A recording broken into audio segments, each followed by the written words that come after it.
guys, welcome back to the channel. So today we're going to be working on this Polaris RZR 1000 XP. It's a high lifter model. I'm working on it for a guy, and we're going to just do an overall service on it and replace one of these broken whip lights. So let me show you what we got. So we got some whip lights here. It's a different style. We'll get to those a little bit later because there's going to be some wiring work done. But what we got here is we got a whole new set of brake pads for the front and rear. So we're gonna go ahead and put all those on. We've got our belt replacement tool and the new Gates G-Force belt. You move over here and he went ahead and got the tune-up kit. So it's got your NGK spark plugs, oil filter, your oil change kit, which is your 5W50, a new air filter, and then we're gonna change the fluids in the diffs and the axle, or in the transmission. So I'll go up here and show you. He had a cooler in it, so I went ahead, I had to take it out. But everything that you're going to access is going to be right here under this cargo box. So there's a latch. You can just lift up and take that cargo box lid off.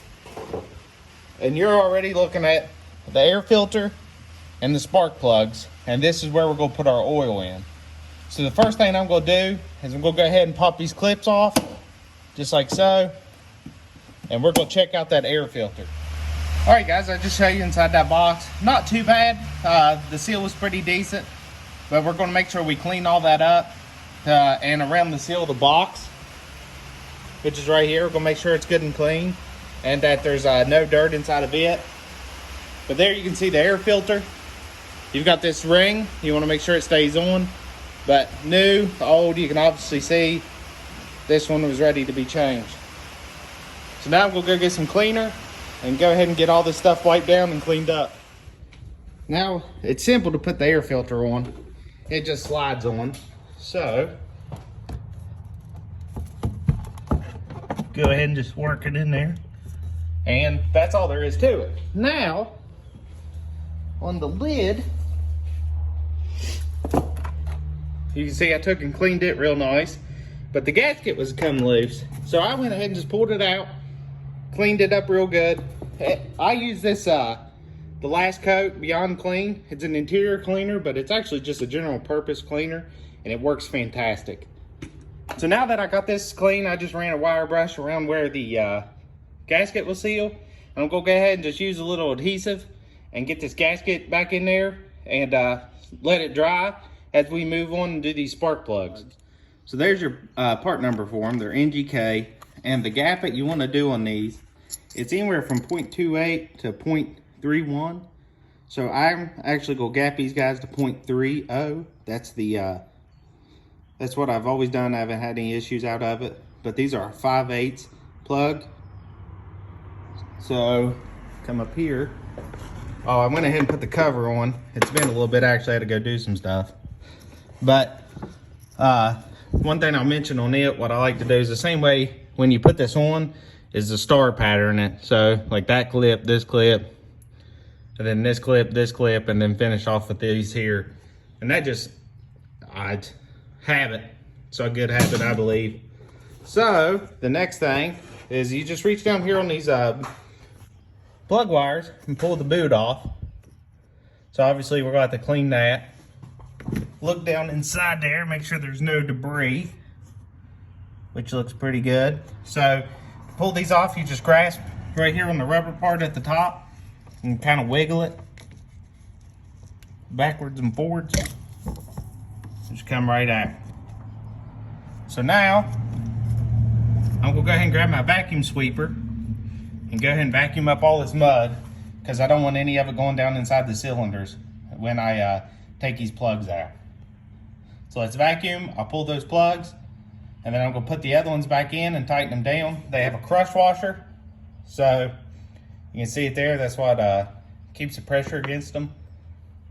So what I always do is always start them by hand. I never use a wrench, because you should be able to run them all the way down by hand until it hits snug. So let me grab a vacuum sweeper. All right, guys, I'm just gonna show you here. This is me threading the spark plug down in. So you can see it's going easy. and starts to tighten up. And that's all I can tighten it with my hand. Now, I'm sure there's a torque spec to it, but all I do is get my wrench to a clocked location, and then I do like a, right here, and then I'll do like a 1/8 of a turn. So you can see, about 1/8 of a turn, it tightens up. It gets real tight. And then I'll just a little bit more, maybe 10 degrees more, and that's all you need. Because you definitely don't want to over torque it. This is aluminum. So here's the plugs that came out of it. See here, it was running pretty decent. Not too bad. So next thing I gotta do is I'm gonna go ahead and clean these with the same cleaner, just on the outside and such. And then I'm gonna put some dielectric grease down in there just for a good weather tight seal. So the next thing we're gonna do is we're gonna move up under it and go ahead and start draining the fluid. We'll have to get the skid pan off, but we're gonna leave this cover off because obviously we're going to have to come back up here to this oil. So let me clean those, throw some dielectric grease on, and we'll move to the bottom. All right, guys, I stopped before I went under because I thought it'd be an injustice not to show you. But I always clean up around the top of these holes just with a wire brush with the vacuum cleaner going. So just going around it while the vacuum cleaner's pulling the dust. And then when I mean by clean these plugs, right there. So I go down inside that lip and clean out all the mud and dust that gets in it. There's the other one. And then there it is after I cleaned it. So now I'll just take some dielectric grease, throw it down inside there, and put it back on the plug. But just wanted to stop and show you.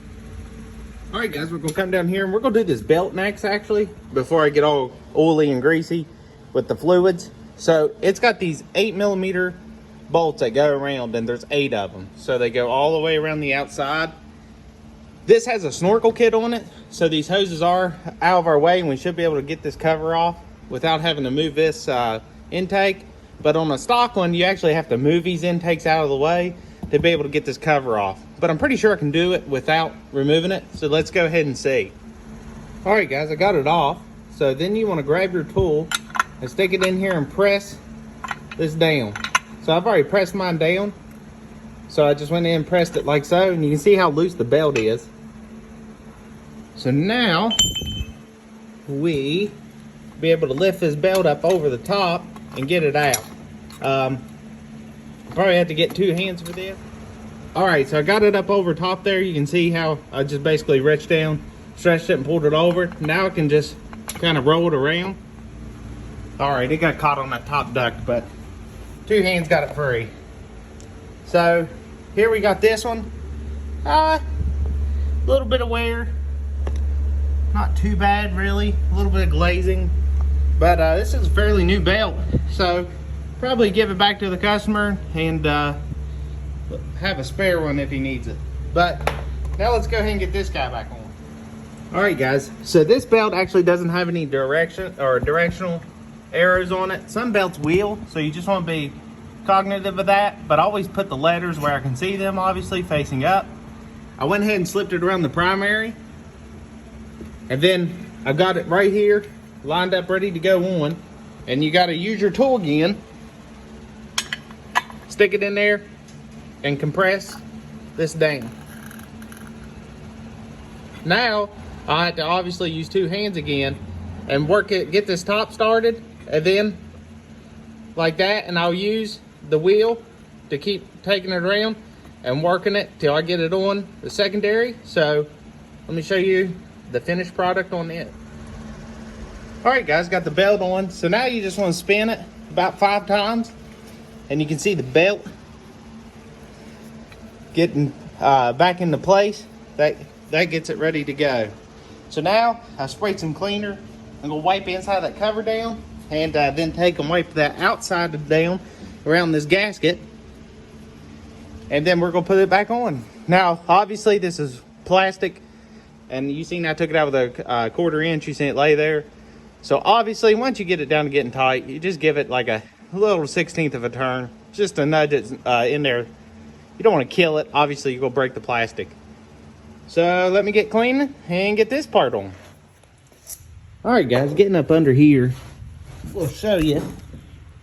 Here's a skid pan. Now this one has the holes for the oil filter, or for the oil plug, But I'm actually gonna go ahead and take this down out of here so you can get a better look and a better understanding of what's up underneath here. So you've got these guys here, they're 10 mil. 1, 2, 3. Looks like it'll get you separated, and then, or sorry, 3, 4, 5, 6. And that's gonna let this back half come off, and I'll be able to show you what's up in there. So let me get this off. All right, guys, so I do recommend when you take that skid pan off to wear some safety glasses, because no matter how clean you keep your rig, I guarantee you'll have some good time dust fall out there, and you don't want that in your eyes. So with that off, you can get a good glimpse at your vehicle here. So you got your transaxle, you see your drive shaft coming into it, and then you get your engine here. So that's our 6mm Allen we're gonna go for right there. So I'm gonna get my pan under it, get my 6mm in there, and go ahead and get that draining, and then we'll move up to the oil filter. All right, guys, so now we're up here. You can remove the seat if you want, but this is where you're wanting to get to. So you can just, obviously this just pulls out, and you can see right back in there is the guy we're going for. Let me get some light. There you go. So you can see how crusty it is around it with all the freedom dust. And I'm gonna take a screwdriver, go ahead and knock that out, get the vacuum sweeper in there, and get all that out there real good, because I really don't want any of this getting in the way of the good seal of the new filter. All right, guys, so I like using these claws. Of course, you can get a filter wrench or whatever, but just put it back in there and give it a turn, and she comes right loose. So you can just reach back in here and spin it off.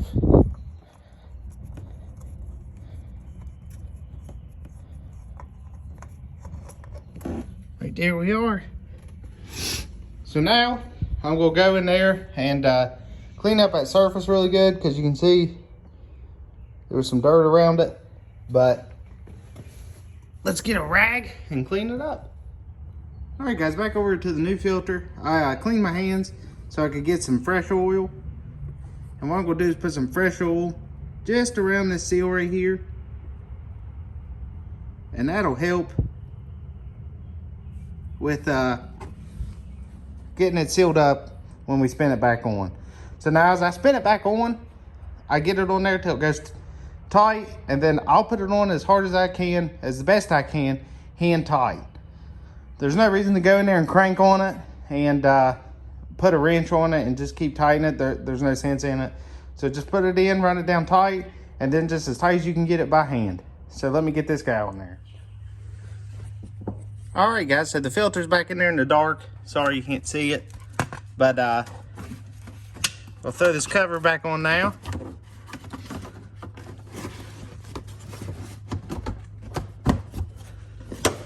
Just like so. Now we're gonna go add, or well, first we're gonna put the drain plug back in. So some of these kits, let me look at this one, will actually come with a new crush washer, and it did. So we can remove that guy off of here, and I'm just gonna wipe the plug down real good, and then I'm gonna wipe the surface down where it mounts. Now this guy I'm actually gonna torque, and it torques to 12 foot-pounds. So let me get those cleaned and get that in there. Took a little bit and went ahead and cleaned up got all the mud out of the inside of the cap and cleaned it up real good. But this kit, it comes with the PS4 oil, but it's the exact amount you need, 2.5 quarts. So that's pretty convenient. And it comes with a brand new funnel, so you don't have to worry about trying to clean a funnel. But I'm gonna go ahead and put all the contents in of this oil, put it all in, put this cap back on, and then we'll go start this rig up, let it run for about 15 seconds, and then I'll show you where we'll check the oil. This will be on the passenger side of the vehicle, you can see. But anyways, we're gonna pull this out. I'm gonna clean it off, put it back in, and pull it out, and I'll show you the level. If you can tell, we're about midway up the safe line. It's hard for me to, you can sort of see it there, but we'll let it sit for a little bit, let it all drain back down from running, then check it again. As long as we're in this safe, even, you know, maybe a little bit towards that upper dot, we're fine. We just do not want to go over that. But as everything on this rig, this is a little cruddy up by the gasket, so I am just gonna go ahead and clean that off before I put it back in. But other than that, we'll throw the top back on, just clip it back in, and that's it for the oil change. All right, guys, the first thing I did was take this plug out here, which is an 8mm. So now we're gonna go up under the rig, and there's our next 8mm plug. So I'm gonna take it out and get this fluid to draining. All right, guys, so on your plug here, it's got a magnet. So I'm basically gonna feel around and see if I feel any chunks here. There is not big chunks, but I don't believe this fluid's been changed for a while, but nothing too bad. So what I'm gonna do is clean this up, and I can actually see the O-ring on this one is a little meshed, but the O-ring on the fuel plug was obliterated. So I got some new O-rings right there. I'm gonna clean these guys up and get those O-rings replaced. All right, guys, so I got the cleaning there, and you can see there's actually some decent chunks. So I'm gonna shoot and say this hasn't been changed in a long time, and there is some larger chunks on it, off the teeth. That's what that's gonna be off of. But anyways, I got new O-rings on these guys. As you can see, that thing there was pretty well smashed flat and over torqued. So both of these were way over torqued. Torque on these guys is 14 foot-pounds. So as I put them, the bottom one back in, I will torque it to that spec. So we're drained out. I made a mess, but let's go ahead. I'm gonna wipe that up underneath there and get this guy put in. All right, guys, so I went ahead and I had to pull this out and get cleaned up, but I went ahead and put it took one whole bottle, so that's 32 ounces. And then on this guy, it's like I'm down to 16, so obviously that's half of 32, so we're at 48 ounces that I put in, and it was on the level surface, so when it starts running out, that's when you know it's full. I was able to accomplish that with this guy, so obviously just stick the hose in there, hold it up, and put the fluid in. It's not a fast process, but it is a clean process. So after that, I did come over here and went ahead and took this wheel off. So it's gonna take a 19mm to take these lug nuts off, because the next step is we need to put some new brake shoes or brake pads on. So while this is mounted up, I'm gonna go ahead and get a what looks to be a 10mm on here and go ahead and crack his bleeder open, because when I compress the caliper, I want the old fluid to go out and not back into the system. All right, guys, with that broke free, what I'm gonna do here is I'm just gonna back these caliper adjustment screws off a couple turns in preparation of taking off these two bolts. These ones right there, as you can see. So, let me get you a size on those. They are 15mm, so we're gonna take those two off, and that's gonna let this caliper come out. All right, now that I got this caliper off, I'll go ahead and crack my bleeder back open. So it's actually an 8mm, I lied to you. And then I'm gonna take a pair of large channel locks, and I'm gonna go, let me spread them here. And I'm basically just gonna use the pads and squeeze the piston back in, and that's gonna let the old fluid run out. Now, you wanna catch it or something, you can. Put a little bucket below it, hook a line to it or so, but that's why I always put cardboard down there. So I'm gonna squeeze these in, get that piston back, and then the next thing we'll be able to do is lift those pads right up over those pins.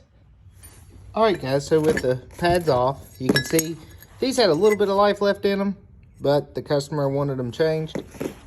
I don't blame them, but you take his bracket out, which goes here, you can just pull it straight out. Now, this is what works the caliper back and forth, lets the pad slide in and out. So this one, you can see, is pretty muddy and dried up. There's no grease on it.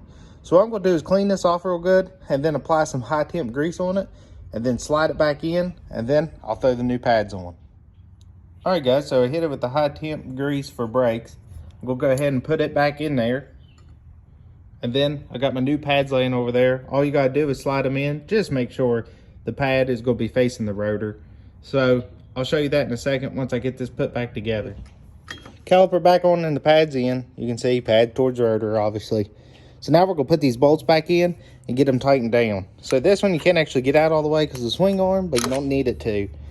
So I'll get this lined up, get the other bolt in. Sure there's a torque spec on this one, I don't really know it. On this one, actually, I just always get her good and tight.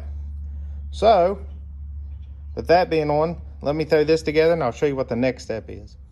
All right, guys, so the next thing we're gonna do is come up here and pump this brake until we get some pressure, which is getting real tight right there.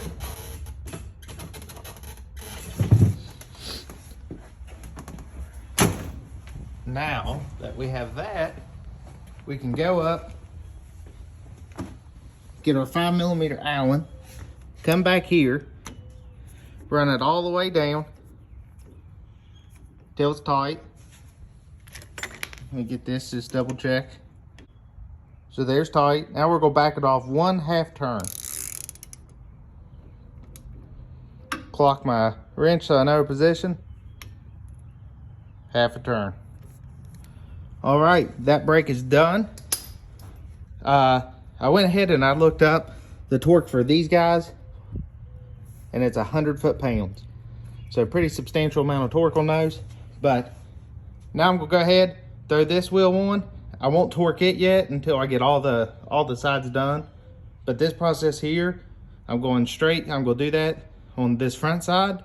And then I'm also gonna go up and do the front calipers the same. So do this back one, and then I'll come up and show you this front one before I move past it. All right, on the front brakes now, it's the same exact thing. 8mm broke the bleeder loose, and then a 15 is gonna take this guy and this one down right there. And it'll let the caliper come off, and you just follow the same procedures as before.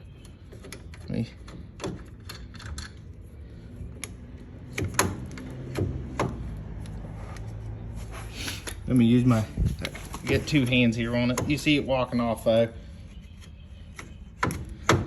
But you'll squeeze that caliper back, grease this up just like we did the other ones, pump it in, same adjustment all the way in till it's snug, then a 1/2 turn back, and we'll be done with putting brakes on.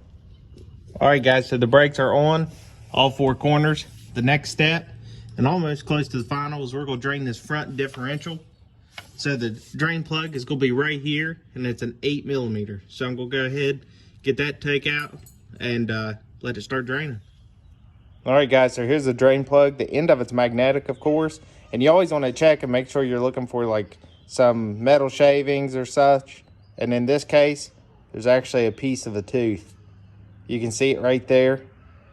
So that being said, there's probably a broke tooth on a ring gear or something inside there.